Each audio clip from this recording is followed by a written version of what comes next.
আজকে নিয়ে চলে আসলাম ভোজন। তো দেখো বন্ধুরা কত কি বানিয়েছি আইটেম। আজকে যা সুন্দর লাগছে না, এই যে দেখো এটা হলো ফার্স্ট আইটেম হলো স্যালাড।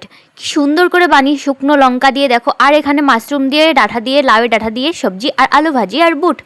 এই যে দেখো যেটা ডাঁটা দিয়ে মাশরুম দিয়ে সুন্দর করে বানিয়েছি লাউয়ের ডাঁটা। আর এখানে আমার বড় একটা কুকাণ্ড করে নিয়েছে, এটা হলো আমলা। আমলাটাকে মিক্সিতে গ্রাইন্ডার করে নিয়েছে, যেহেতু ভাতের সাথে খাবে।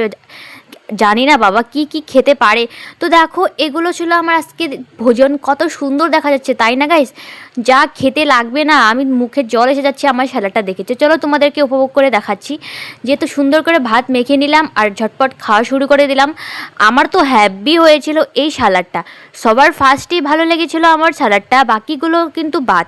স্যালাডটা এত সুন্দর হয়েছে দেখো, আমি যেহেতু এভাবেই খেয়ে ভালোবাসি। এই যে দেখো লঙ্কা, তারপর কাঁচা লঙ্কাও দিয়েছি আর শসা, টমাটোগুলো দিয়েছি আর কাঁচা বুট দিয়েছি সাথে করে। আমি এত ভালো